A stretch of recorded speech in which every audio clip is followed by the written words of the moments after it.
Selamat malam Bapak dan Ibu yang terkasih di dalam Kristus, baik yang berada dalam ruangan ini maupun yang berada di live YouTube.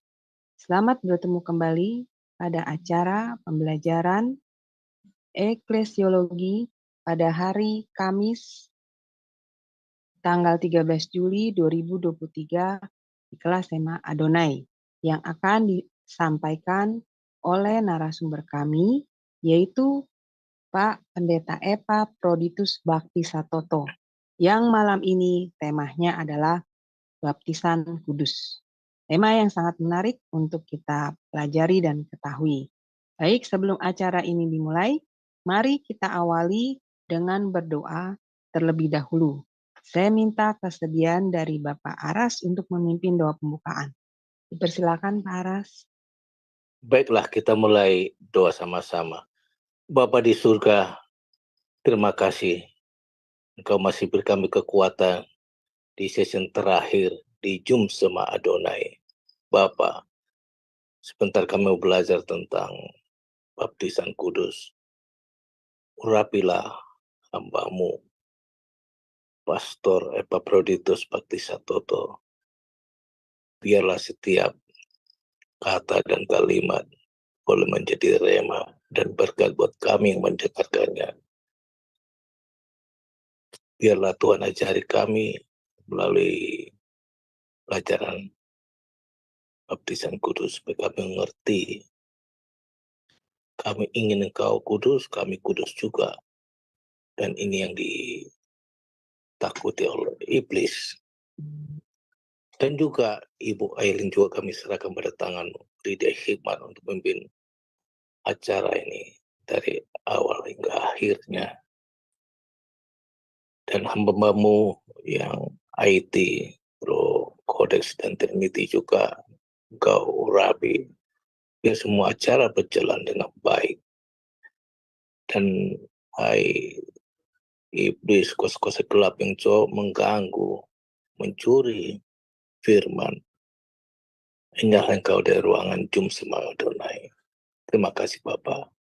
Anak-anak-Mu siap diberkati dengan firman-Mu. Di dalam nama Tuhan Yesus Kristus kami berdoa syukur. Haleluya. Amin. Amin.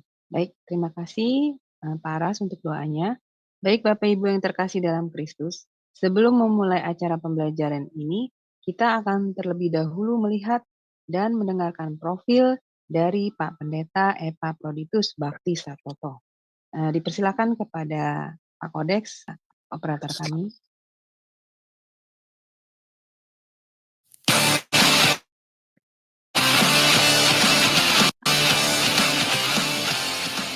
Salam semua, selamat datang kembali di Sema Adonai. Dan kali ini kami akan memperkenalkan salah seorang pengajar kita, yakni Bapak Pendeta Epaphroditus. Dan berikut adalah profil singkat dari beliau. Nama, Bapak Pendeta Dr. Epaphroditus Bhakti Satoto. Lahir di Solo 23 Maret 1963. Biasa dipanggil Bapak Epras. Menikah dengan Ibu Yulianti, dikaruniai 3 anak, yaitu 2 perempuan dan 1 laki-laki, serta juga telah dikaruniai 4 cucu, dan tinggal di Kabupaten Bekasi. Pendidikan. Lulus pendidikan Guru Agama Kristen tahun 1983, Seminari Betel, Jakarta. S1 Sarjana Teologi Seminari Betel, Petamburan, Jakarta tahun 2000. S2 Magister Teologi Prodi Pendidikan Agama Kristen di Institut Teologi dan Keguruan Indonesia, ITKI, Jakarta pada tahun 2007. S3 Konsentrasi Pendidikan Agama Kristen di STT KDSI Yogyakarta. Pelayanan sebagai ASN Guru Agama Kristen di Sekolah Dasar dari tahun 1986 hingga tahun 2023, purna tugas 1 April 2023. Wakasek dari tahun 2017 sampai purna tugas. Menggembalakan di GBI Rehoboth Papan Mas dari tahun 1991 sampai sekarang. Dan Villa Bekasi Indah 2 dari mulai tahun 1998 sampai sekarang. Ketua PGPI Persekutuan Gereja-Gereja Pentakosta Indonesia, Kabupaten Bekasi, selama 2 periode dari mulai tahun 2012 hingga pada tahun 2022. Menjadi dosen di beberapa STT serta mengajar di PPCO. Dari Zoom Sema Adonai terus menyuarakan pengajaran firman Tuhan yang membangun iman. Para narasumber pengajar di Zoom Sema Adonai sangat kompeten dan profesional. Baik Ibu, Tuhan berkati. Aduh, luar biasa, puji Tuhan. Ya, oke. Baiklah, untuk mempersingkat waktu, maka saya akan serahkan acara ini selanjutnya pada narasumber kita, yaitu Pak Pendeta Eka Proditus. Dipersilakan, Pak. Terima kasih.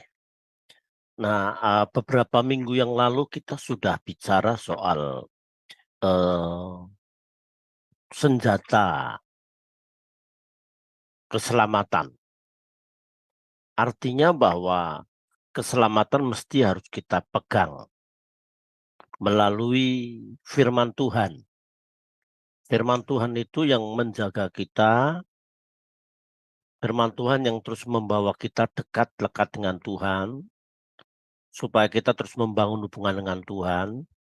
Kata senjata ini menunjukkan kita supaya kita pakai untuk menghalangi musuh-musuh kita. Dengan senjata itu kita semakin dibangun dekat dengan Tuhan. Melalui firman Tuhan, terus kemudian melalui sakramen yang kita sudah bicarakan minggu yang lalu. Sekarang kita belajar tentang baptisan. Kita sudah belajar bahwa sakramen itu ada 2 dalam reformasi di Protestan, ada 2, yaitu perjamuan kudus dan baptisan kudus. Baptisan kudus merupakan perintah dari Tuhan Yesus sendiri. Jadi bukan sebuah penemuan dari seseorang atau doktrin. Kalau doktrin itu kan sebuah ajaran yang ditetapkan oleh sekelompok orang atau satu orang yang diwajibkan untuk dilakukan. Itu doktrin. Doktrin bisa salah, tapi firman Tuhan nggak bisa salah. Ya jelas yang membuat doktrin itu mesti harus dilihat background, pengalaman, pendidikan, dan lain-lain tentunya. Tetapi baptisan kudus bukan doktrin dalam arti ditemukan, diolah oleh gereja atau seseorang, tapi baptisan kudus itu diperintah sendiri oleh Tuhan. Pergi jadikanlah semua bangsa muridku dan baptislah mereka dalam nama Bapa, Putra, dan Roh Kudus. Dan ajarlah mereka melakukan segala apa yang kuperintahkan kepadamu, dan ketahuilah aku menyertai kamu sampai pada akhir zaman.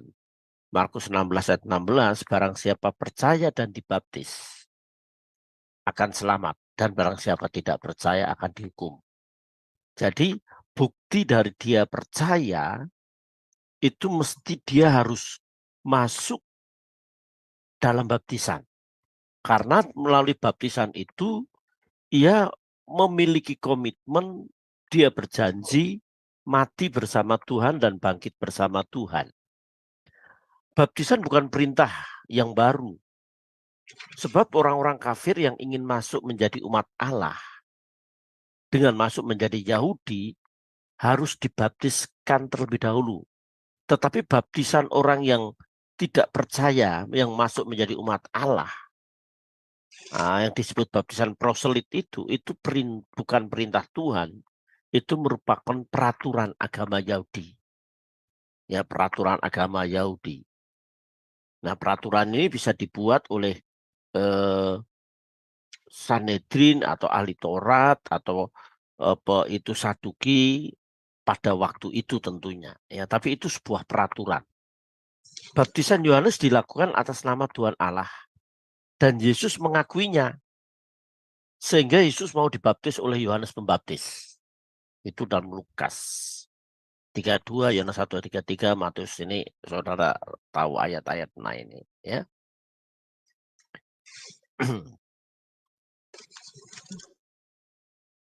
Nah, baptisan kudus merupakan perintah Tuhan Yesus. Baptisan Yohanes dan baptisan Tuhan Yesus tidak bertentangan, tetapi tidak sama persis. Bedanya apa, Pak Pendeta? Memang dua-duanya perintah Tuhan Allah yang menunjuk pertobatan yang sejati. Baptisan Yohanes dihubungkan dengan kedatangan Kristus. Sebab dengan kedatangan Kristus atau Mesias berarti kedatangan kerajaan Allah. Dan setiap orang yang diberi kesempatan untuk mengambil keputusan ada di dalam atau di luar kerajaan melalui pertobatan yang dihubungkan dengan baptisan. Dalam pelajaran soteriologi, ya saudara sudah mendapatkan itu, bahwa kedatangan Mesias itu berarti kedatangan kerajaan Allah. Ya, Mesias perjanjian lama, Kristus dalam perjanjian baru, Kristus. Nah, Mesias itu Kristus yang dalam bahasa Indonesia diterjemahkan yang diurapi.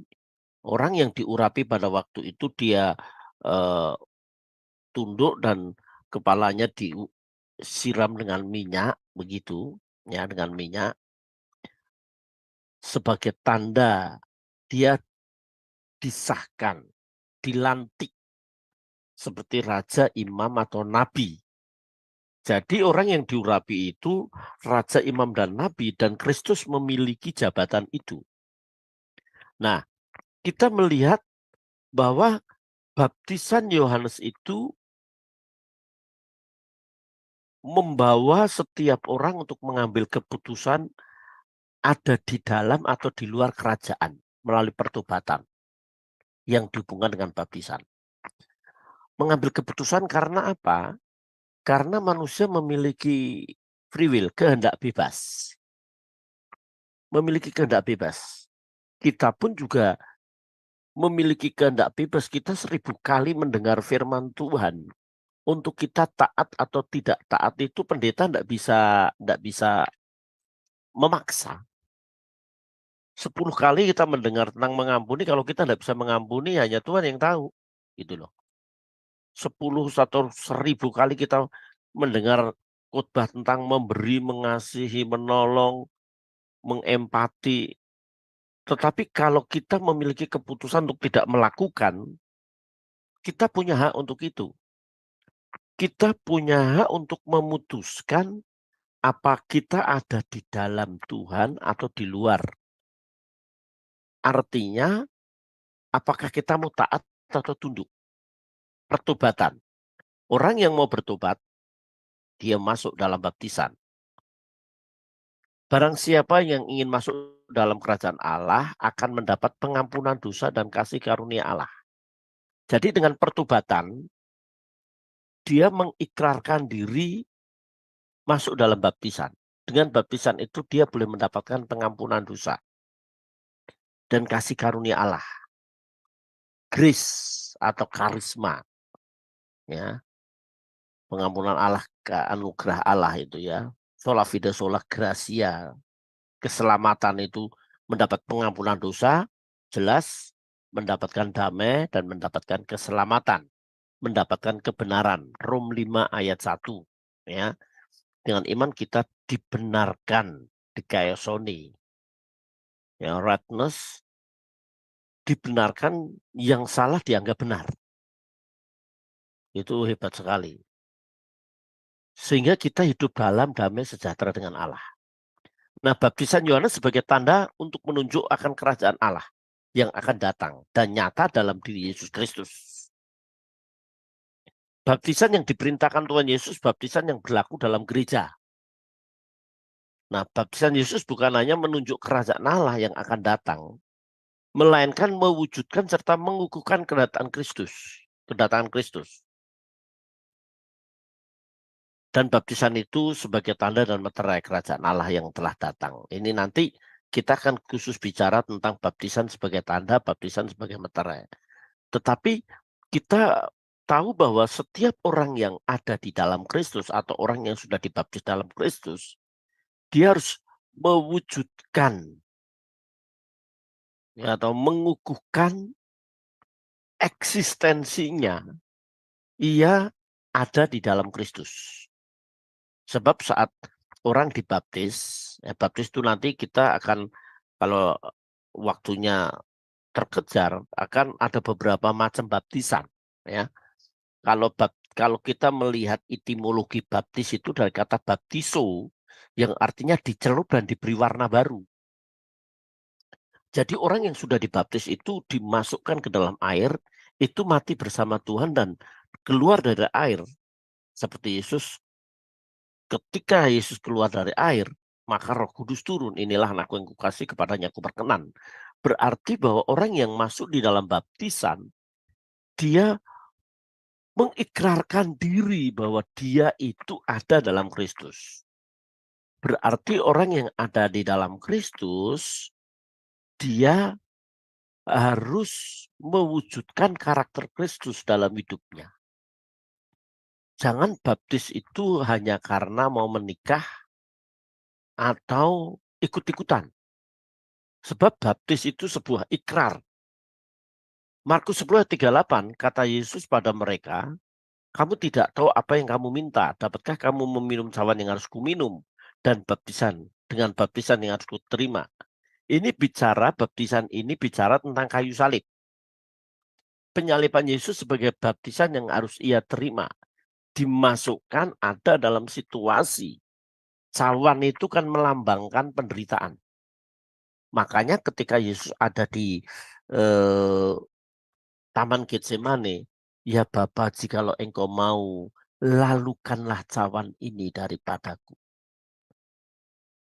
Secara manusia, Tuhan ingin, udah enggak usah disalib, lalukanlah cawan ini daripadaku. Sebab Tuhan mengerti akan apa yang akan terjadi. Betapa beratnya penyaliban itu. Sehingga Yesus berkata, jikalau engkau mau, lalukanlah cawan ini daripadaku. Tetapi bukanlah kehendakku, tetapi kehendakmu jadilah. Dari kalimat ini kita tahu betapa Yesus sangat menderita.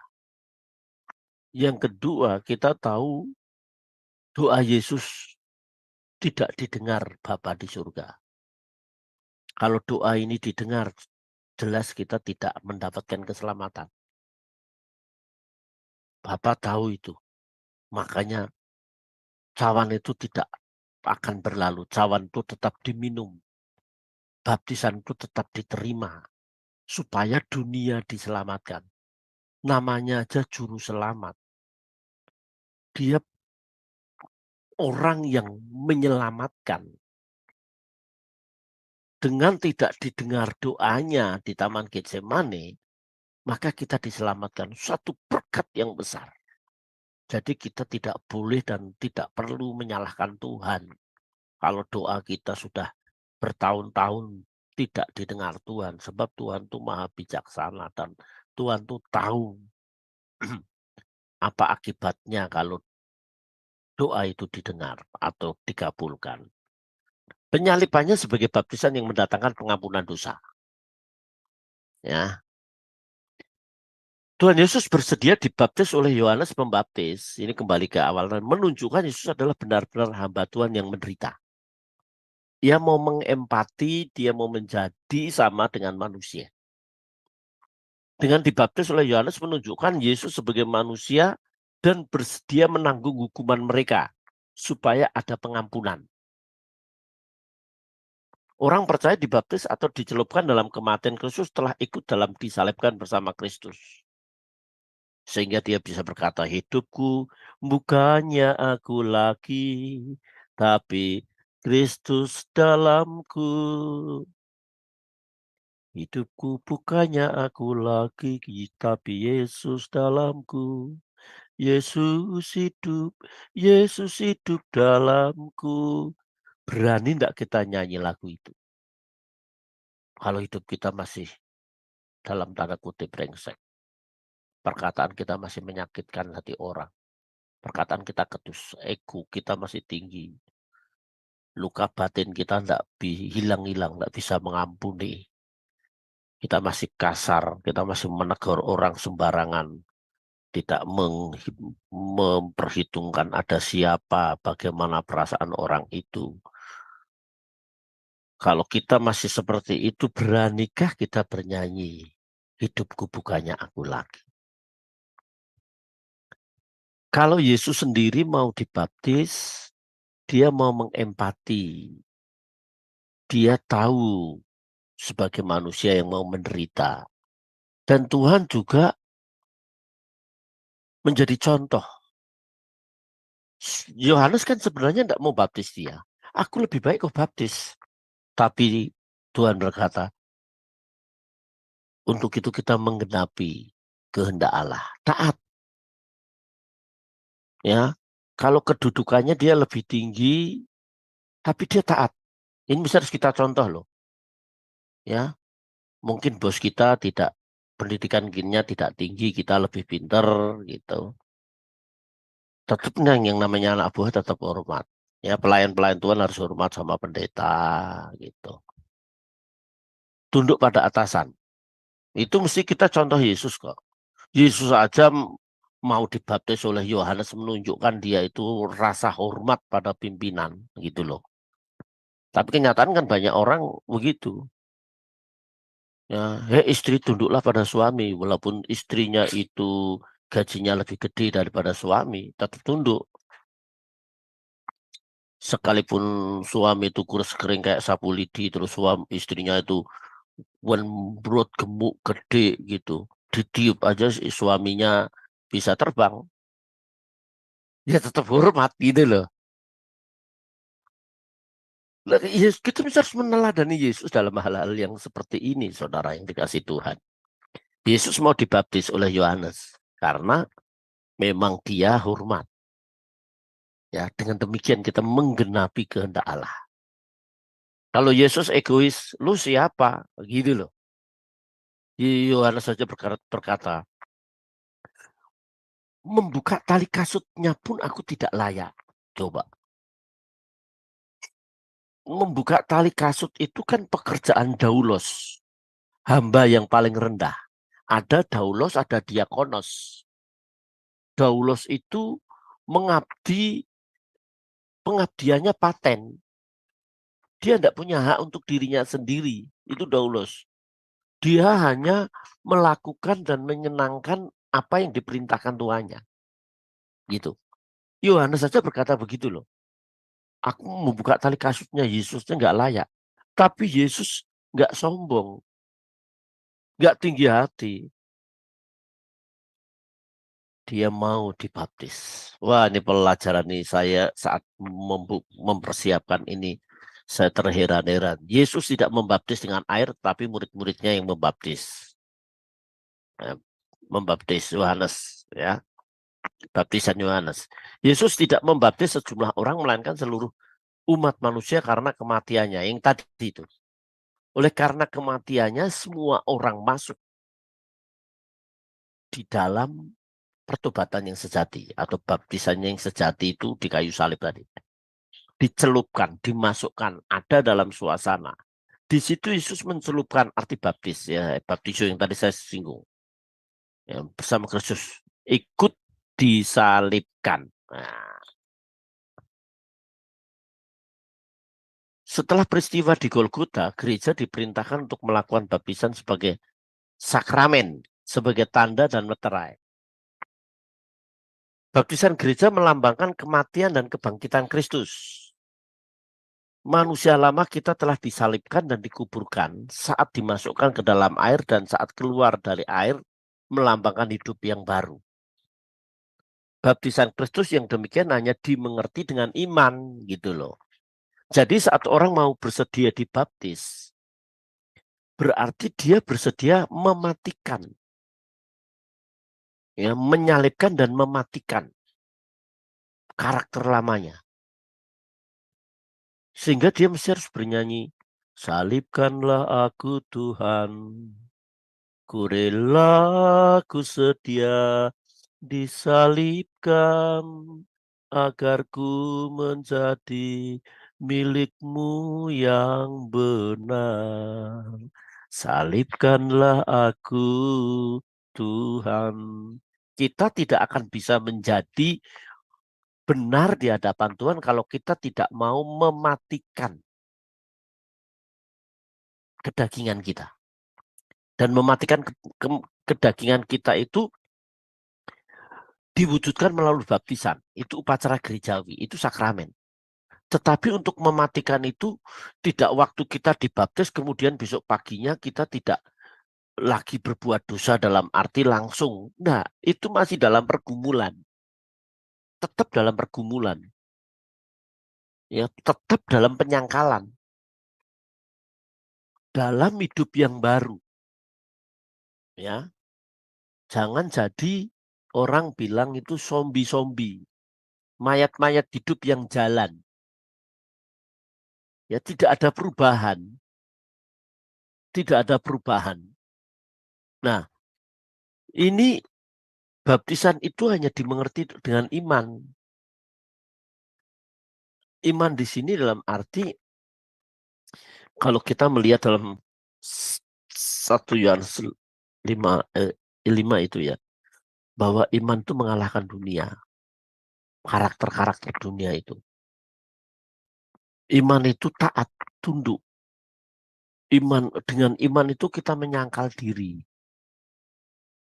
Dengan iman itu kita bernyanyi, aku berubah, sungguh ku berubah, waktuku datang. Gitu lagunya itu. Ya, saya gak lupa itu lagu-lagu lama tuh. Lagu-lagu jadul itu saudara-saudara ya. Makanya kalau nyanyi harus hati-hati benar.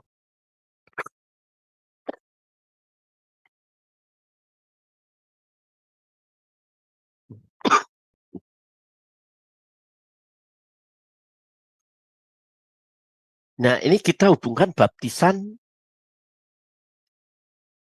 kudus dengan sunat. Oke. Kita itu aja dulu. 30 menit untuk baptisan kita stop dulu. Nanti kita baptisan dengan sunat itu ada 1, 2, 3. Terus baptisan, oke. Tapi baptisan kudus dulu tadi ya.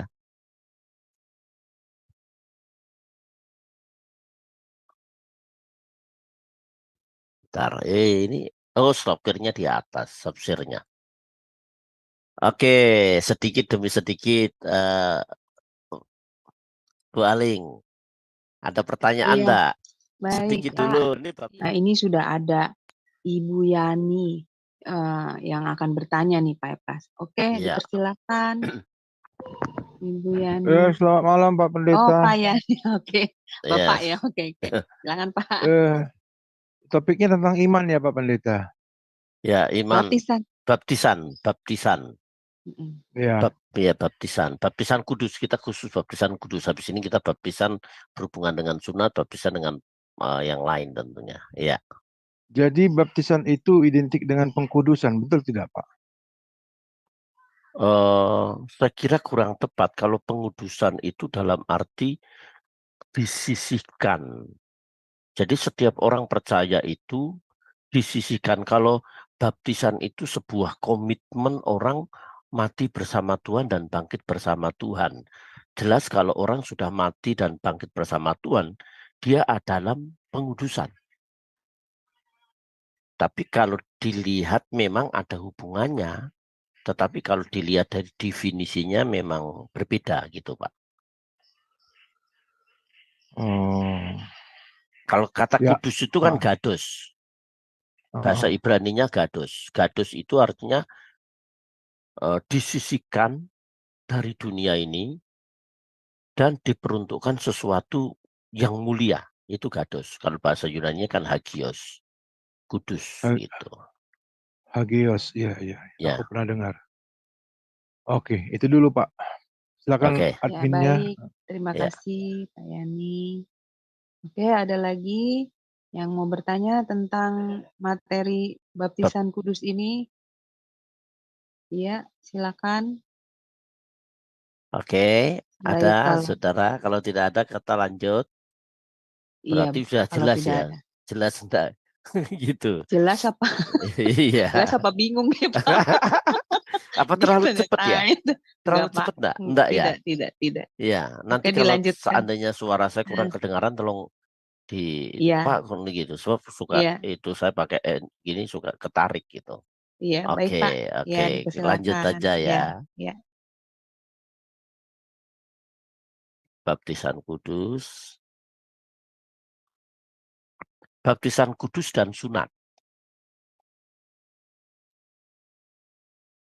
Sunat menjadi tanda perjanjian kasih karunia untuk keturunan Abraham dimasukkan ke dalam perjanjian Allah.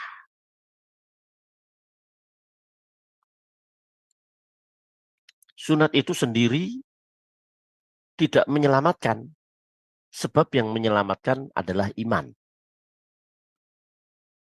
Abraham sebelum sunat sudah beriman kepada Tuhan. Dan sunat menjadi tanda atau pengukuhan perjanjian Allah. Seperti sunat ada yang harus dipotong dan dibuang. Hal ini menunjukkan bahwa orang yang termasuk ke dalam perjanjian Allah yang menjadi umat Allah harus diampuni dosanya. Dilepaskan dosanya. Itu artinya, pembuangan dosa itu terjadi dengan penumpahan darah. Maka sunat suatu ibarat, suatu gambaran yang menunjuk kepada isi perjanjian Allah dengan Abraham dan keturunannya. Sunat bukan hanya sebagai tanda atau ibarat semata-mata, sebab bersamaan dengan dilaksanakannya sunat itu, Tuhan Allah berkenan memberi pengukuhan, jaminan bahwa dalam sunat ada yang harus dibuang, demikian juga Allah telah membuang dosa.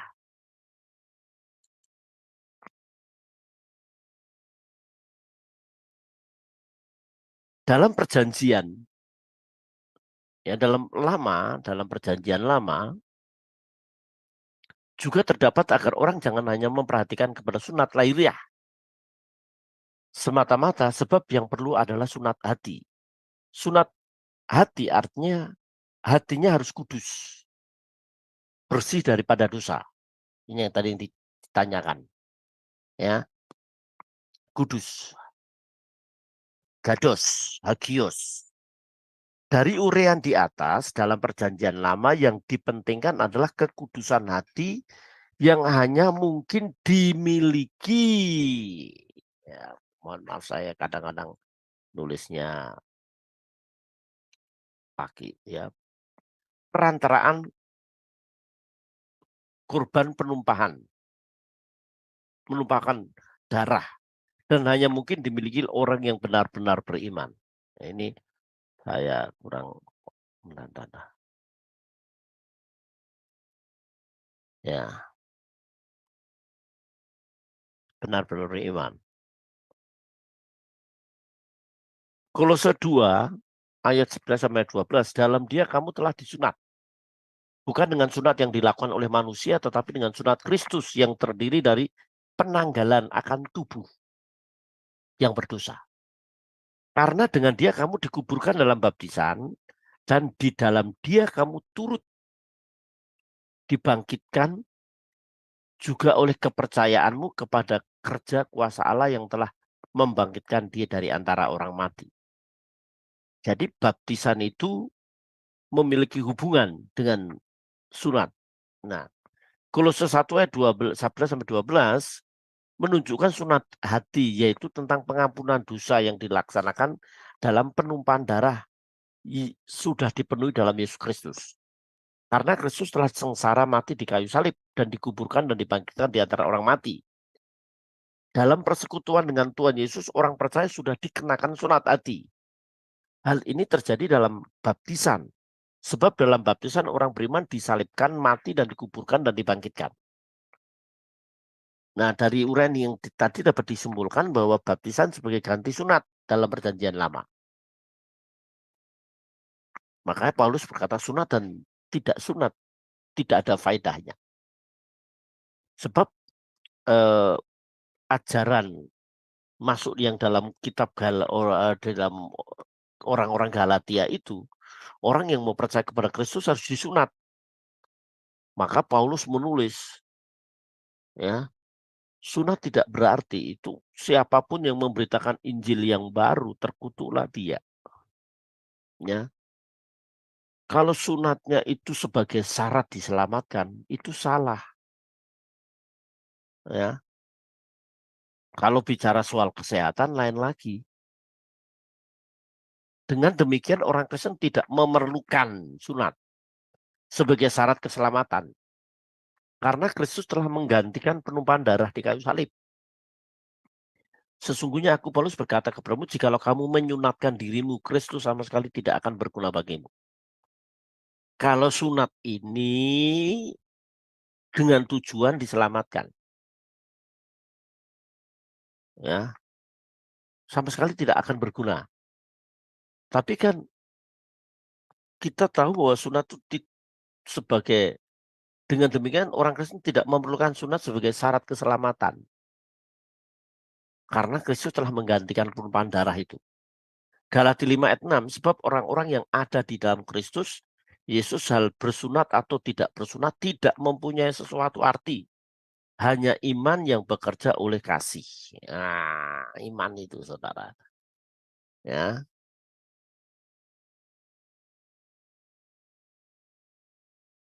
Ya udah, ini udah 3 poin, nanti pertanyaan lagi dah ya. Saya bicara sampai jam 10. Kata Iya. membaptis, ya, kata membaptis memiliki arti mencelupkan.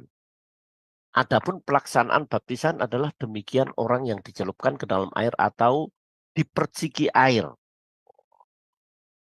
Mohon maaf ini karena kadang-kadang saya tulis.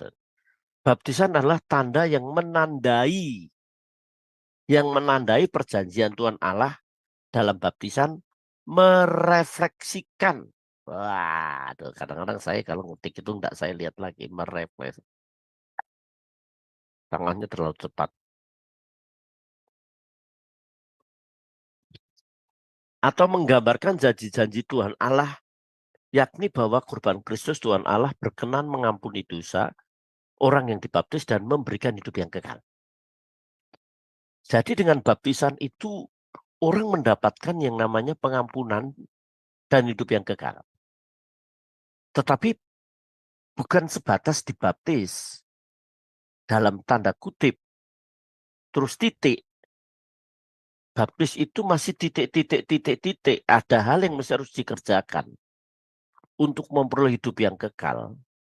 Hidup yang kekal itu hasil dari baptisan, bukti dari baptisan tadi. Ya, kalau orang masuk kuliah diterima, dikukuhkan jadi mahasiswa. Hasilnya nanti itu akan dapatkan kalau dia memiliki proses perkuliahan yang baik, yang benar.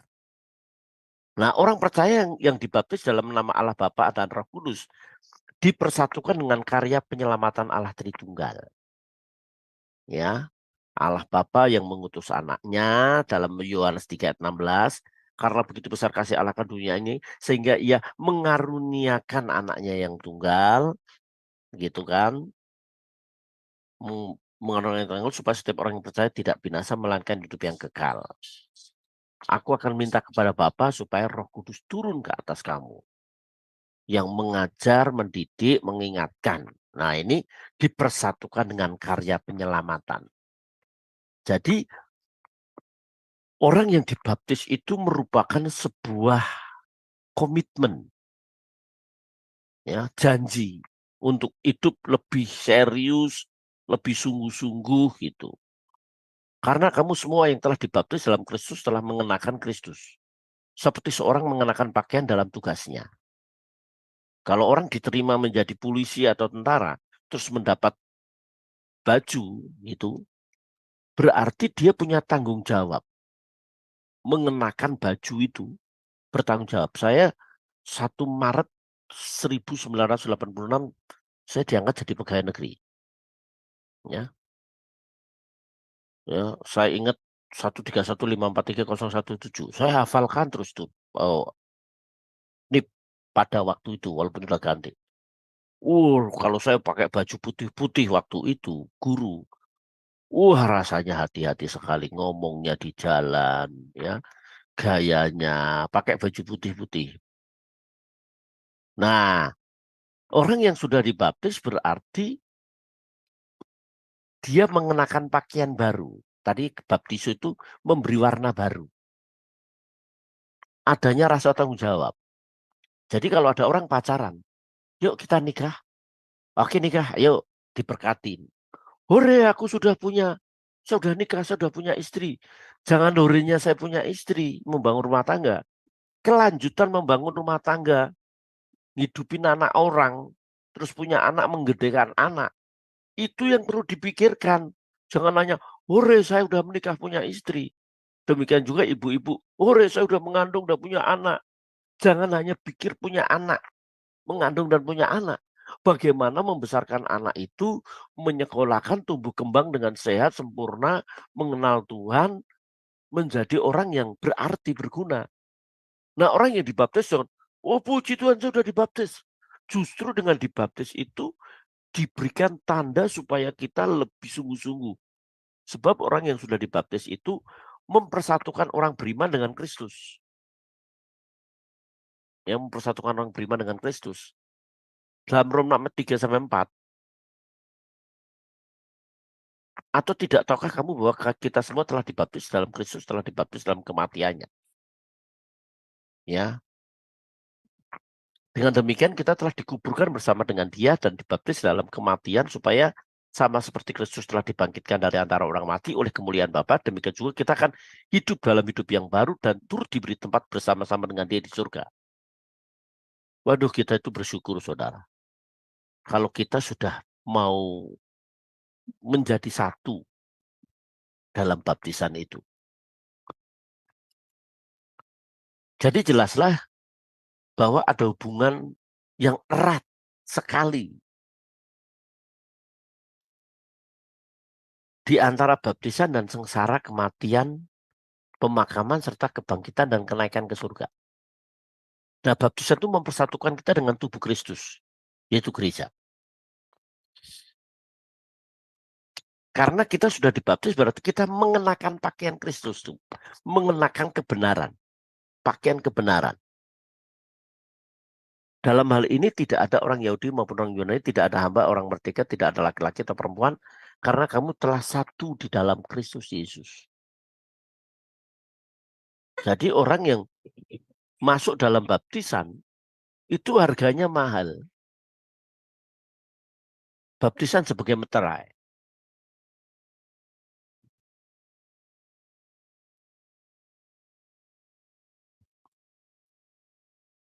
Oh, baptisan sebagai meterai, ini perjamuan kudus.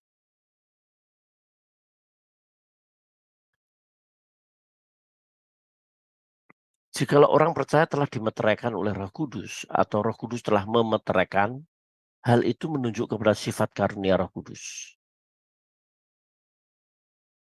Karunia Roh Kudus bagi yang menerimanya sebagai bukti menjadi jaminan atau tanggungan bahwa kelak ia akan dikaruniakan kesempurnaan warisan Roh Kudus, yaitu kesempurnaan.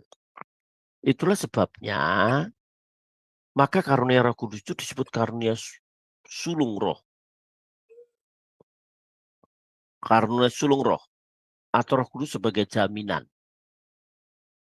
Roh Kudus sebagai jaminan. Karunia Roh Kudus berfungsi sebagai meterai, berhubungan dengan baptisan yang menjadi meterai perjanjian Allah. Orang beriman dibaptiskan,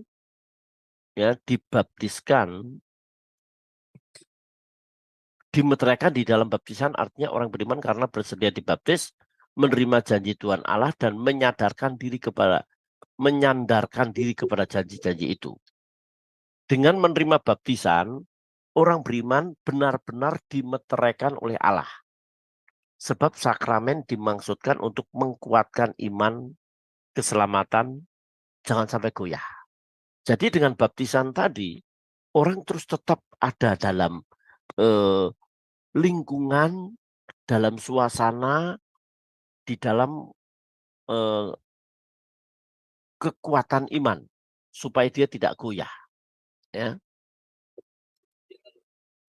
Pentingnya baptisan, tinggal 2. Pentingnya baptisan. Penting banget ditegaskan beberapa pertimbangan. Kristus dibaptis. Kalau Kristus saja dibaptis, siapa kita kalau kita tidak dibaptis? Tuhan menyetujui murid-muridnya untuk membaptiskan. Kristus memerintahkan supaya orang percaya dibaptis. Gereja mula-mula mementingkan baptisan. Yang kelima, Perjanjian Baru menggunakan ordonansi itu untuk menggambarkan atau melambangkan kebenaran teologis yang penting. Ya, penulis Ibrani mengatakan baptisan merupakan satu kebenaran yang mendasar. Itu pentingnya baptisan. Nah, yang terakhir, cara baptisan. Satu dengan cara dipercik. Beberapa upacara untuk pengudusan dalam perjanjian lama termasuk pemercikan. Keluaran 24 ayat 6 sampai 7, Imamat 14 ayat 7. Nanti saudara bisa baca itu ya. Dengan cara dituangkan atau dicurahkan. Penuangan dengan baik sekali menggambarkan pelayanan roh yang datang dan masuk ke dalam kehidupan orang percaya. Yuel 2 ayat 28, ayat 29, Kisah Rasul 2 ayat 17, 18.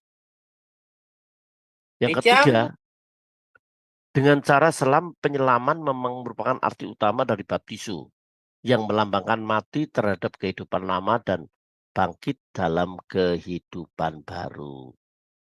Amin. Tuhan memberkati. Amin.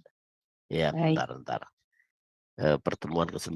Saya kalau tidak begini suka lupa, Bu Ali. Iya, nggak apa-apa, Pak. Pertemuan 9 tanggal Sekarang 20. ya, Pak? Oh, Tanggal 20.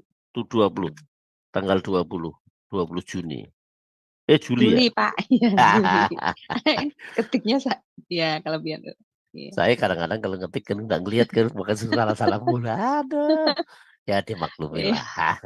Iya, nggak apa-apa, Pak. Wah, ini Pak Jam udah 10 ada yang tepat nih. udah ada yang mau nanya nih, Pak. Ya udah Oke, silakan. silakan. Ini Pak Peter Kon, silakan, Pak. Ya. Monitor Pak Peter. Sudah dibuka mute-nya? Ya, silakan, Pak. Ya, selamat malam, Pak. Selamat malam, Pak Peter. Iya, terkait tentang kan kita tuh mau masuk ke surga. Ya. Apa dari diri kita yang berkesempatan untuk masuk ke surga? Apanya diri kita yang bisa masuk ke surga itu?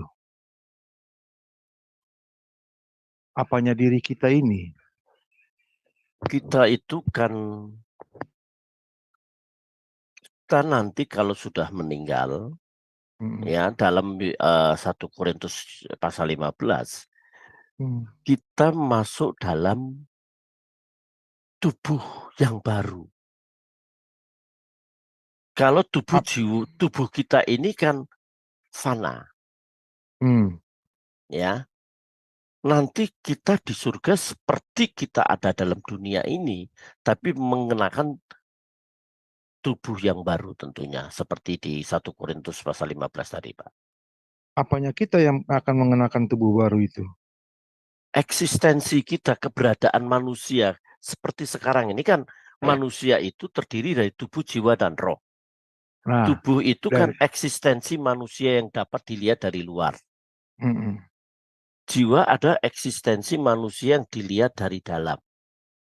Dan roh adalah eksistensi manusia yang di dalam yang dapat memiliki komunikasi dengan penciptanya.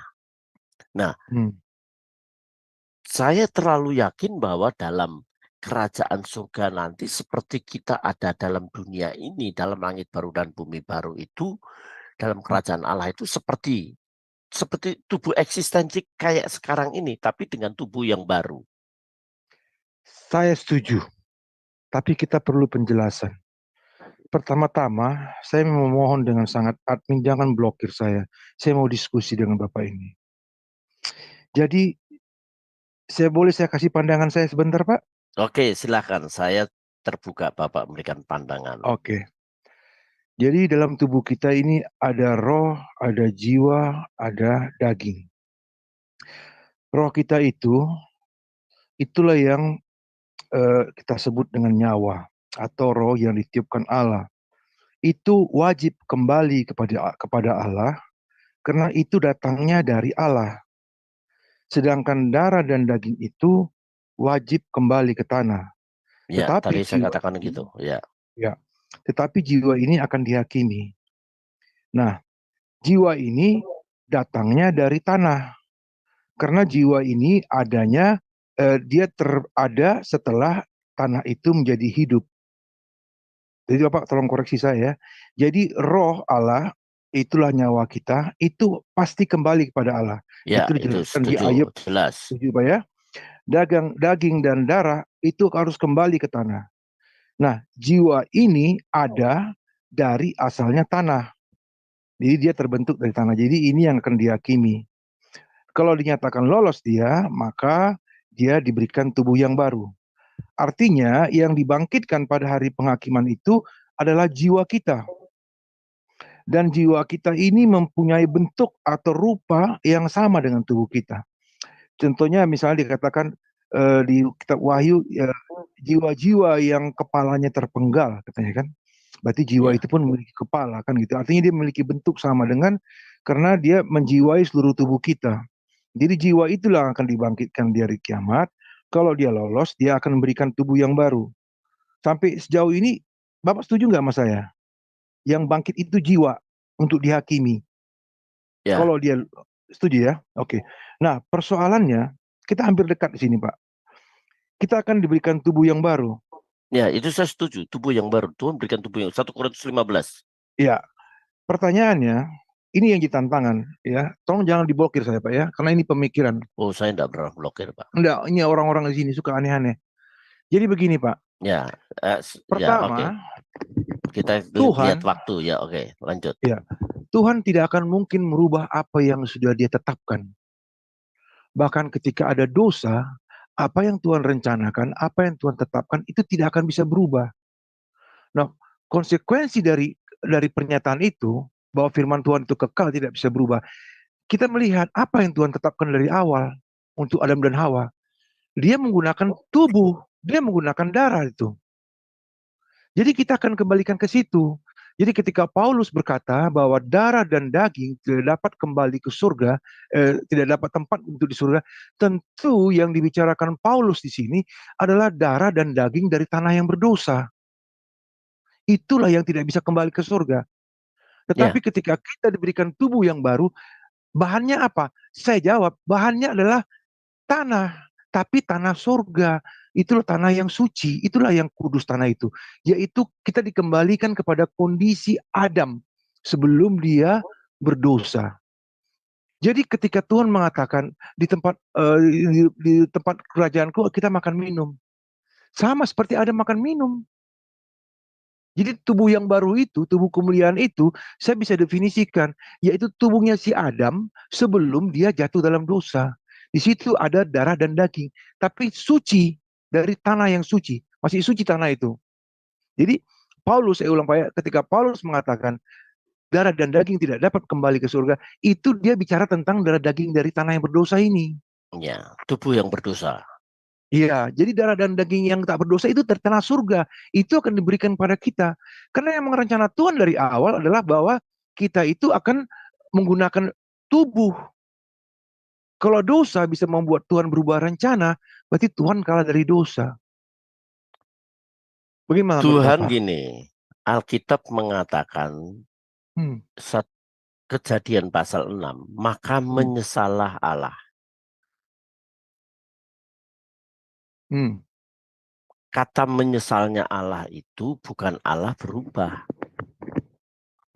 Yang berubah itu ciptaannya, sebab kecenderungannya membuahkan kejahatan. Kejadian 6 ayat 5. Iya, saya Jadi setuju. kalau Allah telah menentukan Misalnya Niniwe ditentukan untuk dijungkir balikkan, ditentukan. Tetapi Niniwe itu bertobat. Maka keputusan Allah itu bukan berarti Allah pelin-pelan. Allah menghargai manusia. Manusia punya free will, punya kehendak bebas. Untuk kita taat dan tidak taat. Sekalipun Allah itu mengerti. Keputusan Allah itu juga didasarkan kemahatauan Allah. Jadi Allah itu tidak semau gue menentukan sesuatu. Penentuan Allah itu didasarkan bahwa Pak Peter itu taat, tunduk, rendah hati. Pak Peter itu setia melayani, menghargai orang, mengerti. Makanya Pak Peter diangkat Tuhan menjadi seorang pelayan. Diangkatnya menjadi seorang pelayan itu bukan karena Pak Peter itu memiliki hal-hal yang dipandang dari segi yang lain. Penentuan Allah itu didasarkan yang tadi. Tuhan itu mengerti. Sekalipun mendapat pencobaan-pencobaan, tetap rendah hati, tetap mengasihi, tetap menghargai, tetap setia melayani. Nah itu, jadi penentuan Allah itu bukan semaunya, tetapi penentuan Allah itu didasarkan kematuan. Memang dia mau dibaptis. Dan habis dibaptis dia mau menyangkal diri. Mau hidup dalam kebenaran. Makanya diberikan tubuh yang baru dan roh yang baru. Dalam 1 Korintus 15 tadi. Diselamatkan. Jadi Allah menyelamatkan seseorang itu bukan memilih-milih. Tahu kalau Miss Aling itu setia melayani, capek-capek masih jadi moderator. Tuhan tahu itu. Gitu ya, Pak Peter ya. Jadi Bapak dengan saya sepakat bahwa yang dimaksud dengan tubuh kemuliaan, tubuh yang baru itu adalah tubuh seperti kondisi Adam dan Hawa sebelum mereka jatuh Ya. dalam dosa. Bapak sepakat dengan Imagudai, ya. Itu tubuh kemuliaan itu dalam arti bahwa dia memang waktu itu tidak mengenal, dia dalam kemuliaan Allah, maka dia tidak tahu bahwa si dia Adam. telanjang, dia tidak tahu rasa malu, dia tidak tahu rasa cemas.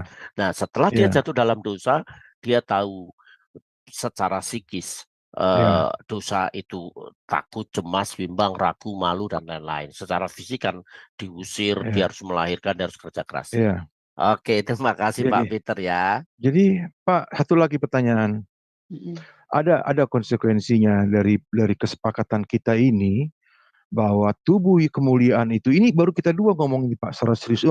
Yang semua hadir di sini nggak bisa ngerti apa itu tubuh kemuliaan. Baru kita buat terobosan loh ini soalnya. Nah, tubuh kemuliaan ya itu tadi sebenarnya kita kembali bicara ke kondisi baptisan. awal. Ya, baptisan itu memberikan keselamatan. Dalam keselamatan itulah diberikan sebuah tubuh kemuliaan. Gitu Pak Peter. Iya, jadi tubuh kemuliaan itu adalah kondisi awal Adam dan Hawa kan Pak, sebelum jatuh dosa. Ya, ada konsekuensi dari kesepakatan kita ini Pak. Karena baru kita dua ini. Itu artinya Taman Eden di surga. Coba Bapak review dulu. Itu pertama.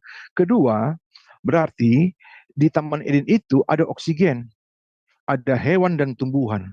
Berarti di surga tetap ada hewan, tumbuhan, oksigen. Setuju nggak Bapak dengan tahap yang kedua ini? Taman Eden itu sebenarnya ada di Irak, Pak. Di dunia ini. Tapi hilang ketika ada air bah. Sehingga 4 sungai Pison, Gihon, Tigris, Efrat itu kalau mau diselidiki tetap ada, seperti itu disinyalir itu sungai Gangga, sungai itu Nil dan lain-lain, itu bicara soal 4 sungai itu. Nah, saya percaya bahwa dalam Alkitab itu Taman Eden nanti kalau orang sudah masuk di Taman Firdaus itu, seperti Yesaya katakan bahwa anak-anak akan bermain dengan Hmm. ular, dengan singa Iya. dan lain-lain. Jadi Iya. memang seperti dalam dunia ini, cuma bedanya jelas sangat berbeda. Ada damai, sukacita, dan tidak ada ketakutan. Iya. Gitu Pak Peter. Pak, sebentar. Kita di sini bukan sedang menghakimi ya Pak ya. Tolong teman-teman. Kita bertukar pikiran, bertukar sudut pandang. Ya Pak ya, boleh ya Pak ya. Karena untuk Ya. cari teman ngobrol begini Pak, saya susah banget di sini. Jangan di tempat lain pun susah. Karena jangkauan berpikirnya beda menurut saya. Saya nggak merendahkan. Jadi begini loh Pak. Ketika kita mengatakan tubuh kemuliaan itu adalah tubuh kondisi Adam mula-mula, berarti ada konsekuensinya. Berarti kita menegaskan bahwa Adam, Taman Eden itu surga. Nah, sekarang kita bertanya, apa memang data yang bisa menunjukkan bahwa Taman Eden bukan di surga? Saya kira tidak ada satupun ayat yang bisa membuktikan Taman Eden tidak di surga. Justru yang dibuktikan dalam semua ayat itu mengarahkan bahwa Taman Eden itu adanya di bumi surga, di buminya surga. Contoh, saya beri contoh. Ketika Tuhan katakan begini, jangan kau makan buah itu, nanti kau mati. Itu artinya Adam ada di tempat keabadian, sehingga kalimat itu keluar. Seandainya Eden itu bukan tempat yang abadi, tidak mungkin lagi diucapkan kalimat itu. Itu logika pertama. Logika kedua, ketika Adam pada akhirnya salah, ya kan? Dikatakan karena kamu Adam dalam Kejadian 3, maka tanah menjadi terkutuk. Artinya, kalau Adam tidak melakukan kesalahan itu, tanah tidak akan terkutuk. Itu artinya kondisi mula-mula adalah surga. Kemudian kita berpikir lagi alasan ketiga. Bukankah dosa itu datangnya belakangan? Ya kan Pak? Kalau dosa itu datang belakangan, tentu kita bertanya, loh yang Tuhan ciptakan itu apa? Tentu alam semesta surga dong. Yang tipe hari pertama, kedua, ketiga, itu semua harusnya surga. Karena di situ belum ada dosa. Oke. Dosa itu baru ada setelah Adam. Jadi kalau kita bilang itu Eden bukan surga, bukan di surga, lalu kita mau bilang apa? Karena cuma ada dua kemungkinan, surga atau bukan surga. Tidak ada di antaranya. Gini Coba Pak Peter. Ya. Kan minggu siang itu kadang-kadang kita kan ngobrol ya Pak Peter ya. Kita ngobrol minggu siang itu jam 12 itu ada kafe. Kita bisa sharing firman. Nah, saat Kafe di mana ini Pak? Di Sema Adonai, Sema Pak. Adonai. Iya. Nah, itu kita bisa bukan berdebat, tapi kita bisa menyampaikan hal-hal Maksudnya yang di channel ini, di Zoom ini, ya di Zoom ini ya Bu, misalnya ya. namanya kafe gitu. Ya, kafe itu jam 12 hari Minggu Oh, itu Iya benar. nanti kita bisa lama ngobrol gitu. Gitu kita dikasih waktu 2 jam kayaknya. Kalau sekarang iya. ini kan Begini Pak, saya potong. Saya mau teman berdiskusi, tapi orang-orang ini setiap kali saya beri pandangan nah, langsung dibilang sesat, bidat lah apa. bukan. Dan muka saya Kita begitu. enggak menghakimi, dalam arti saya Bertukar senang pikiran. kita berdiskusi, cuma karena ini kan Kelas dalam arti pembelajaran. kelas Oke. pembelajaran ada Iya, banyak Pak. yang mau bertanya dan lain-lain. Tapi saya menghargai Pak Peter dengan apa itu sumbangsi ide-ide yang tadi bisa menstimulus kita untuk semakin banyak belajar. Tapi Iya, saya mau bertukar pikiran. ya, Saya mau konteks bertukar kita pikiran. ini saat ini Iya. soal baptisan. Terima Hmm. kasih Iya, Pak Pak. Peter ya. Oke. Oke. Pak. God Next bless Pak nanti Peter akan ya. ada ada Iya. kelas dan Ya. waktunya untuk diskusi gitu Iya. ya. Ayo yang lain barangkali. Partisipasinya. Ya, baik Bapak Ibu sekalian. Siapa lagi yang ingin bertanya mengenai baptisan ini? Silakan.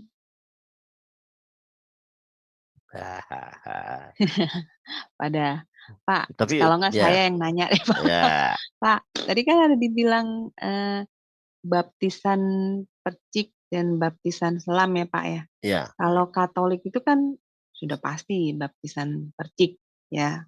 Pak ini Pak Efras. Nah, sekarang kalau saya bertanya misalnya nih Pak, seorang yang tadinya dia Katolik, lalu dia pindah gitu, maksudnya beralih ke Kristen. Bagaimana Pak dengan baptisannya itu? Itu, karena kan setahu saya baptisan Katolik itu kan, percik dan baptisan Kristen itu kan pasti selam ya Pak, Ya begitu kan? tidak semua.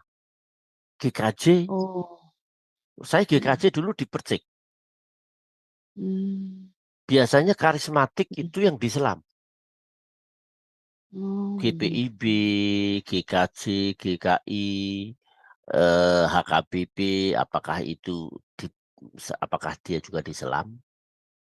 oh Gitu 3 loh. ya Pak, oh berarti ada juga yang, Ada maksudnya orang Kristen dipercik tapi juga. dipercik, Tapi oh, biasanya itu waktu kecil itu dipercik. mhm, Nah, mhm baptis itu mhm, eh, kalau orang itu sudah menyadari arti baptisan, kemudian mhm dia ingin dibaptis, mhm saya kira tidak menjadi masalah kalau itu eh, dibaptis kembali dalam arti baptisan mhm, selam.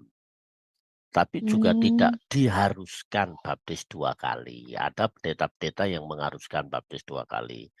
Sebab iya, baptis itu kan ada mhm, beberapa dimensi. Baptis itu mmm, tadi percik, mhm tuang, terus itu tadi ya. mhm Tapi mhm, dimensinya itu baptis itu kan sebagai tanda, sebagai meterai, iya sebagai iya, komitmen. Nah, mhm walaupun dia dibaptis di selam saja, mhm, terus di keluar bangkit yang baru, tapi hidupnya masih ngawur. iya Apa betul, artinya baptisannya? iya Pak, Nyanyi aku berubah, sungguh ku berubah, tapi nggak iya berubah-berubah. Masih iya mukulin betul, istri. Kalau mukulin istri berarti tangannya belum dibaptis dong kalau begitu. Yang iya dicelupkan Pak, apanya? Gitu. Kalau betul mata Pak, bapak-bapak masuk mata keranjang. Wah, matanya belum dibaptis ya, Pak ya. Ya enggak begitu. Apa iya artinya baptisan gitu loh. betul, Hidup berarti yang ini harus hidupnya berubah juga, berarti ini, berarti ya Pak ini, apa, orang yang sudah, percaya ya pada Yesus, berarti dia harus belajar ya Pak, mengerti, makna dari baptisan ini, bener baptisan. ya Pak ya, Pras ya? Iya, Iya, jadi dia bukan, ya saya percaya, setelah dia mendengar Injil tentang Yesus Kristus ya kan, juru selamat, lalu, tidak cukup sampai di situ, harus kita membimbing orang itu untuk sampai dia mengerti ya Pak, maksudnya untuk menerima baptisan itu sebagai tanda, sebagai materai dan itu maknanya apa. Seperti itu iya, benar ya Pak ya, Pras ya? iya. Ya Oh, tadi saya ilustrasikan, saya mhm gambarkan kalau baptisan itu mhm melamar jadi apa pegawai negeri mhm terus diterima itu mhm. baptisannya kan masih panjang itu tugas-tugas yang harus dikerjakan. Kalau Iya, baptisan itu seperti orang melamar masuk ke mhm, perguruan tinggi, mmm, itu harus ada yang harus dikerjakan. Jangan betul, ya puji Tuhan saya punya istri udah mhm menikah udah diberkatin. Jangan melihatnya itunya, tapi mhm, bagaimana panjang itu kerjanya gitu loh. Baptis juga begitu perjalanannya, Ibu. iya, betul betul. Nah Harganya Pak, mahal ya. ini ada Ibu Yosepin nih. Iya Ya, silakan Ibu, eee, kalau ya mau saya bertanya ya silakan. Masih muda. Shalom, Bu, Oh Pak. iya, sis Shalom, berarti ya? shalom. Masih muda, Masih sis muda. Yosepin, iya. Sis, iya silakan sis. Eh, 30 Ibu, Pak. ya, Iya, aku panggil Pak, sis aja ya.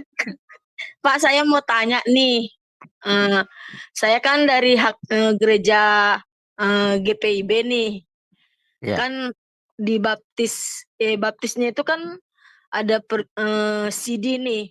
CD.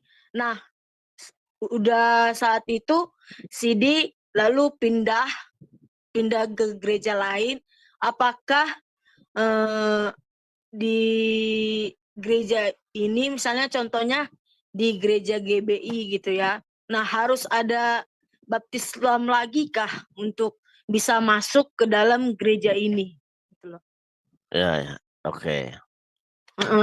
Saya ikut perjamuan kudus lagi enggak gitu, Pak? Ya, orang yang mengikut perjamuan kudus itu ada beberapa syarat yang penting. Yang pertama, sesuai dengan Alkitab, dia menguji dirinya sendiri apakah dia hidup dalam kebenaran atau tidak. Ujilah dirimu sendiri. Memahami perjamuan kudus. Minggu depan kita bicara soal perjamuan kudus. Ya, Ya, setelah perjamuan kudus kita bicara soal hierarki, terus manajemen gereja, terus panggilan gereja. 12 kali pertemuan kan? Iya, Pak. Nah, terus kalau saya sebagai gembala sidang di GBI, saya tidak mengharuskan baptis kembali. Tetapi kalau orang itu meminta sebagai bukti saya itu mau mati bersama Tuhan dan bangkit bersama Tuhan, baptis saya Pak Pendeta.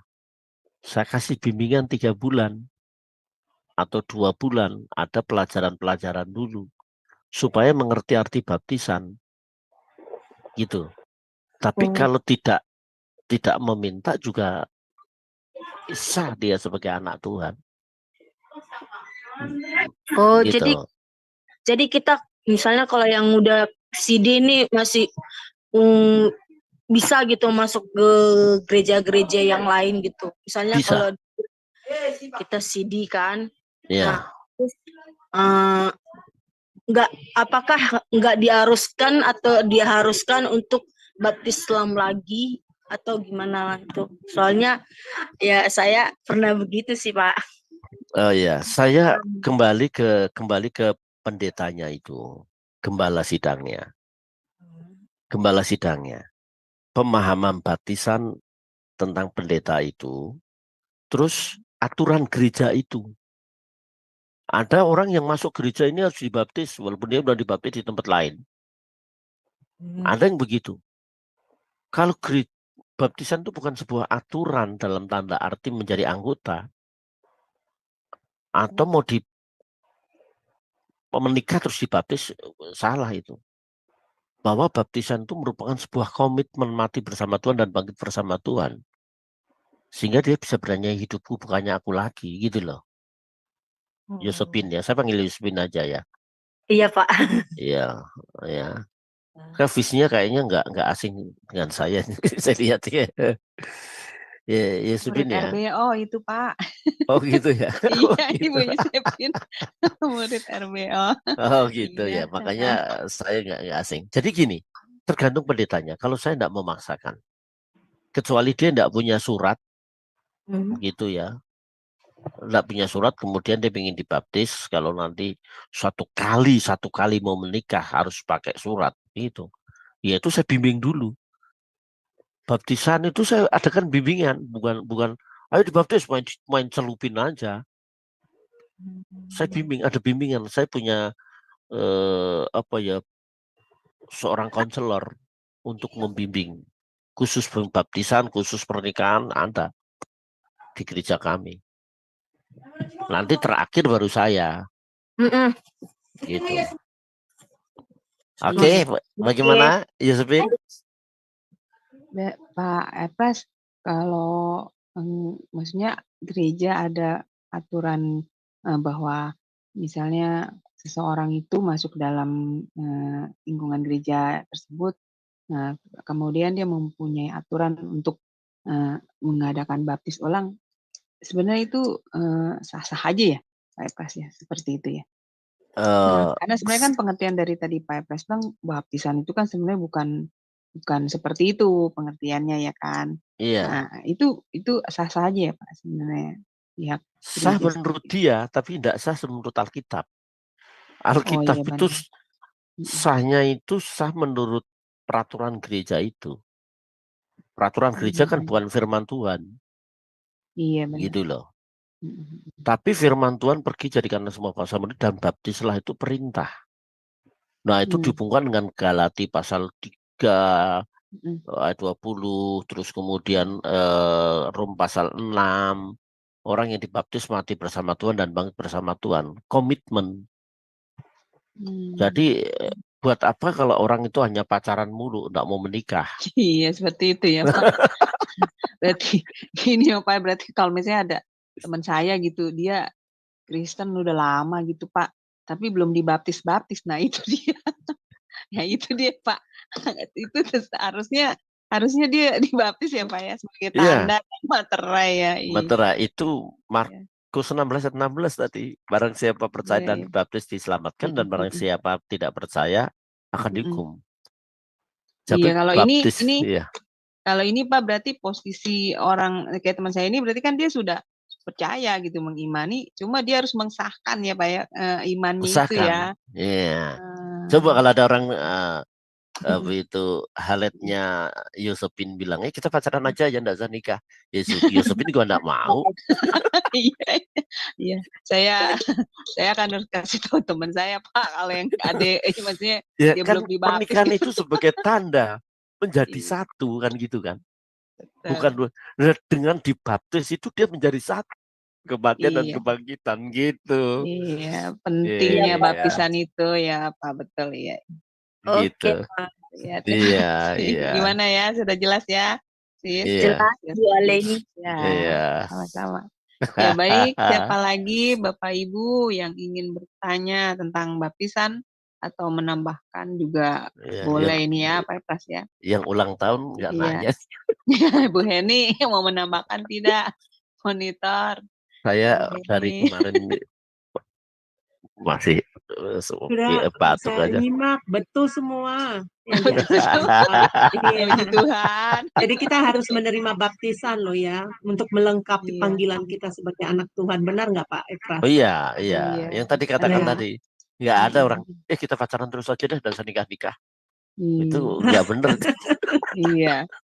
Itu Dulu saya ilustrasi tidak aja. paham loh Pak Pras, dulu saya tidak paham loh bahwa harus gitu dibaptis dulu ya Pak. Saya pikir, Iya, itu oh, saya Kristen itu dari kecil Pak, gitu maksudnya mengenal Yesus. Tapi saya Iya. sampai SMA ya, SMA Pak, saya belum dibaptis itu gitu loh. Karena saya pikir saya nggak ngerti gitu makna baptisan itu gitu. Jadi saya nggak membaptiskan diri saya, Kristen dari kecil, tapi saya nggak membaptiskan diri. Coba bayangin Pak Pras. Tapi Nah, masalahnya gini Sis Aling, Heeh. ada yang berkata begini, karena ada ayat di Alkitab bahwa bukan baptisan itu tidak menyelamatkan. Jadi yang penting beriman aja kepada Tuhan. Nah, Iman iya, kan iya. yang menyelamatkan. Nah itu perbantahan mereka. Itu loh Pak Efra. Iman itu harus taat. Mm-mm. Iman itu pistio, I believe, itu taat dan setia. Taat itu salah satunya dia harus dibaptis, mati bersama Tuhan dan bangkit bersama Tuhan. Oh iya betul Pak ya. Iya, karena memang ada firman-nya ya Pak, harus dibaptis. Nah, iya. Barang siapa percaya dan dibaptis akan diselamatkan. Itu Markus 16 ayat 16. Gitu loh. Jadi dengan baptisan itu sebuah komitmen mati bersama Tuhan, bangkit bersama Tuhan gitu. Oke. Iya. Betul. Berarti nanti kalau ada yang jawab begitu Pak, saya akan mengatakan seperti itu Pak Pras bilang tadi. Betul memang. Nih. Betul ya Bu Jadi Heni. moderator kan, udah jadi canggih nih muridnya Pak Efras nih. Bu Heni kan bilang ya, karena memang firman Tuhan ada mengatakan bahwa dibaptis itu tidak menyelamatkan. Tapi Pak Pras kan Mana menjawab ada bahwa Alkitab mengatakan itu? Apakah baptis tidak menyelamatkan? Di mana ayatnya? Ayo. Iya Bu Heni. Iya, itu dia bilang baptisan nggak menjamin, baptisan itu nggak menyelamatkan katanya. Nggak mesti. Karena katanya pakai alat itu loh Pak, pakai orang yang di sebelah kanan Tuhan Yesus itu waktu di kayu salib, kan dia nggak dibaptis katanya. Karena dia tidak punya kesempatan dibaptis. Nah, itu dia. Kalau dia punya kesempatan ikut Sema Adonai, dia pasti ikut dia. Iya.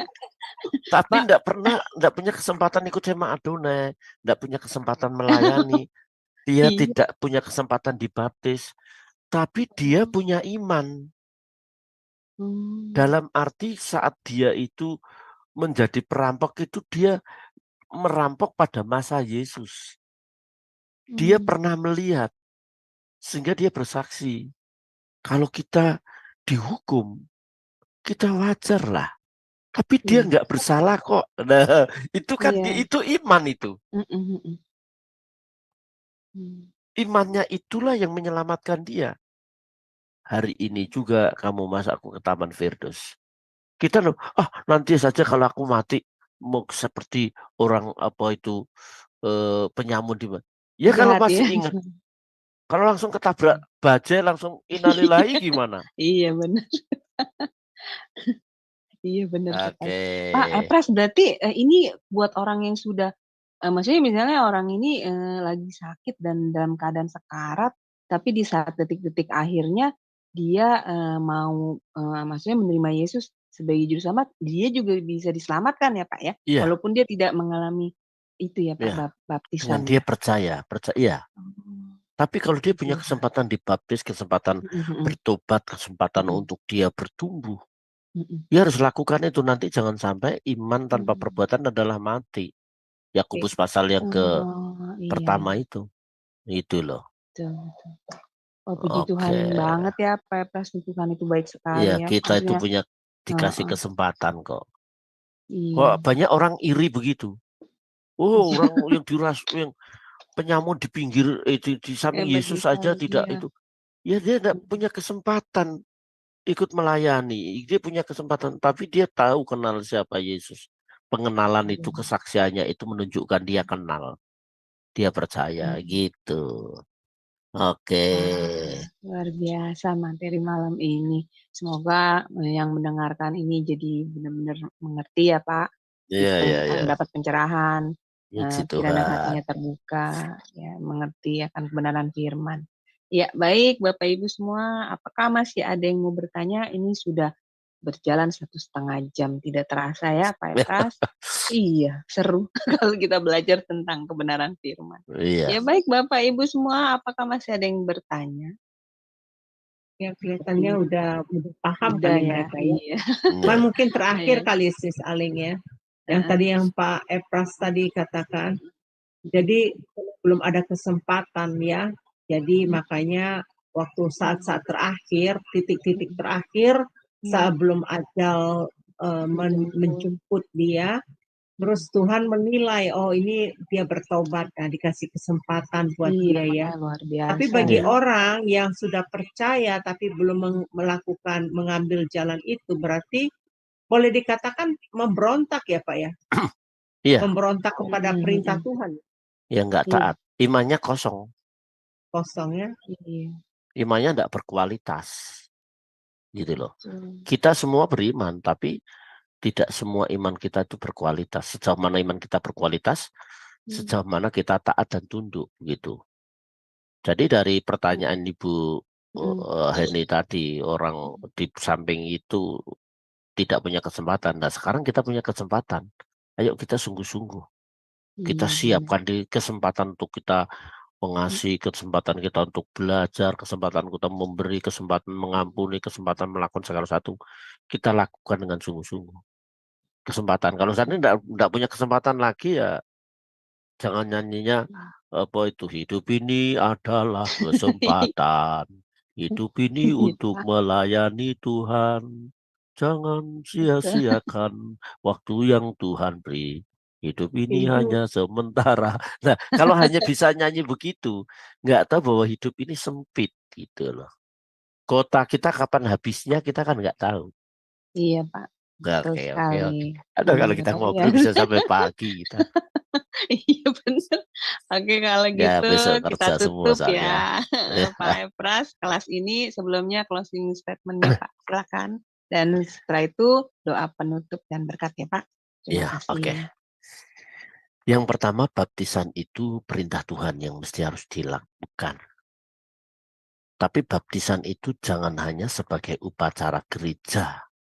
Tapi baptisan itu sebagai sebuah komitmen orang untuk mati dan bangkit bersama Tuhan, menjadi satu dengan Tuhan, hidup serupa dengan Tuhan, sengsara seperti Tuhan, dan pada akhirnya dengan baptisan itu orang akan diselamatkan. Bukan karena baptisannya, tetapi bagaimana dia membayar harga baptisan itu dengan hidup sama seperti Kristus.